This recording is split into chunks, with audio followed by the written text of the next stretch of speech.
So, yeah, Canelo Alvarez versus Jermell Charlo. Uh, and let me just say this. That was the most boring fight I ever seen this year yet. And a lot of people spent a lot of money on that fight and was very disappointed in the one-sidedness of it. But let's talk about it real quick, man. Uh, from the beginning of the fight, uh, Canelo just dominated, period. And I was just giving Jermell a chance. I'm just like, okay, round two is going. Maybe he gonna start warming up. You know how they do early on in fights, 1 or 2 rounds. Then it got to like round 4 or 5. I'm like, this motherfucker ain't really throwing no shots. What is going on with this dude? And I'm just thinking that he just didn't like his power because Canelo was letting him know what time it is from the beginning, hitting him with the body, chopping his body up. Charlo just didn't want to throw shots, man. He was seeming like he was afraid of that ring, bro. Just keep it all the way around. It seemed like he was afraid. I heard people say they think he threw the fight was thrown. Nah, I don't think it was thrown. Charlo just went in there and he didn't like the power, man. You know what I'm saying? He didn't like the power. He was getting tossed around in there, man. And he had a couple of moments. He landed a few shots on Canelo, but the shots had zero effect on Canelo. And now we know why, ladies and gentlemen, that there's weight classes for a reason, man. Now we know. And I learned some things in this fight about both of these dudes. What I learned about Charlo is uh, he's tough, bro. He's tough. He got a solid chin. Solid. He's tough. Uh, what I learned about Canelo is I think he's been exposed as a faded fighter. Um, my opinion, bro. Even though Charlo got a good chin, Canelo was supposed to get him out of there. He's a smaller dude, right? You think about it, but then when you go back and look at Canelo's knockout, his knockout streaks and stuff, because I went back and I computed for the last 6 years for both of them, and Canelo actually has less knockouts than Charlo does in 6 years. So Canelo lately has not been getting knockouts, man. And so I chalked it up to him being a little, he's faded, man. And even in the fight with Charlo, even though he won, he did look tired though. The reason why he didn't really look tired was I think he trained harder, I guess, for this fight, and plus because Jermell wasn't taking nothing out of him. He wasn't taking nothing out of him, man. When Canelo fights dudes his size, even though he wins, he still gets tired towards the end of the fight because dude just hitting him with something that he could feel. You know, it just wasn't the same with Charlo, man. It was almost like he was in there playing with his food or something like that. I was like, damn. Then in the seventh round, Jermell Charlo got knocked down. Some say he took a knee, but it was a knockdown. Okay, so I think he was feeling the power from early on, but I think definitely when he got hit with that shot in the seventh round, he was like, okay, I have no business in the ring with this motherfucker.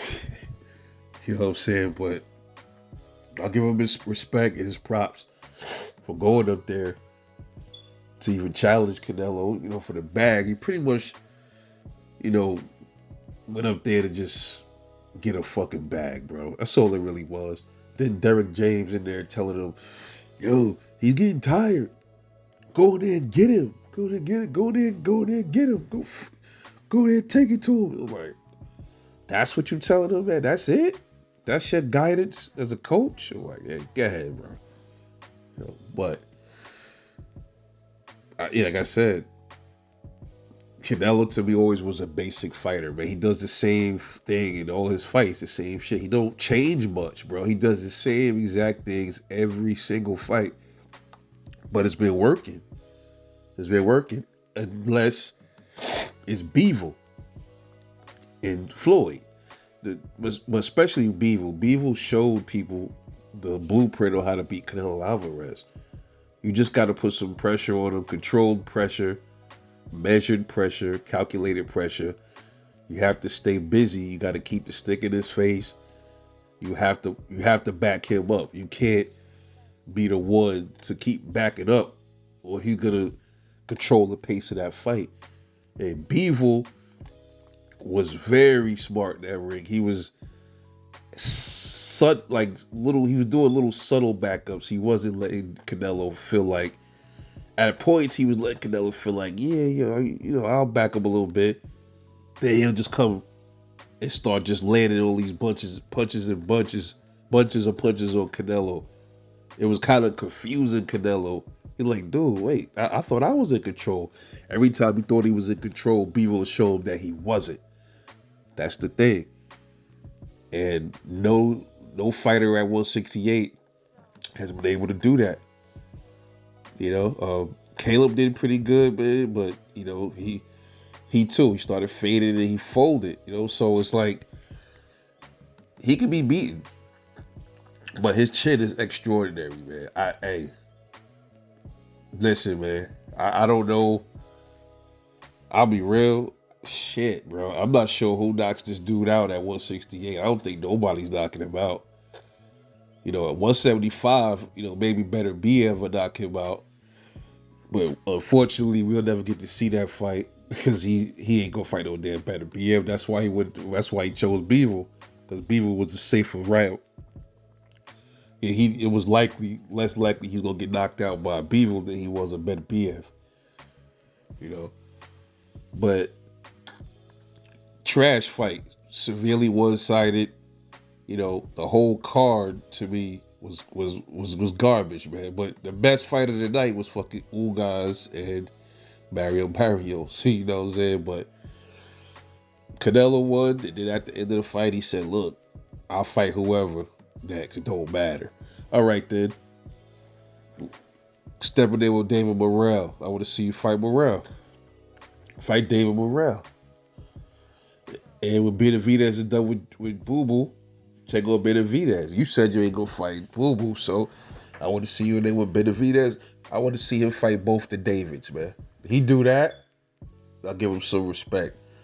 So, not much, because he still hesitated all these years when he could have fought Benavidez. He started coming up with all these excuses. I don't know if the Charlo fight giving him some confidence. I don't know, but we'll find out and we'll see. But Charlo says he's going back down to 154. Now he wants to fight Bud. So we'll see how that goes. But terrible fight. One-sided. Almost like he went up there to lay down almost. You know what I'm saying? But it showed that either, at least for the moment, he don't belong at no 168. Maybe he needed some lighter fights to get acclimated to the weight class, but we would never know now because I'm pretty sure he'll never fight back up there at that weight class again. So we'll see how his body does again going back down to 154. But anyway, it's just my take on the fight. This your boy, Rebel Life Boxing. Let me know what you think. Drop a comment. I'll catch you guys later on the next one.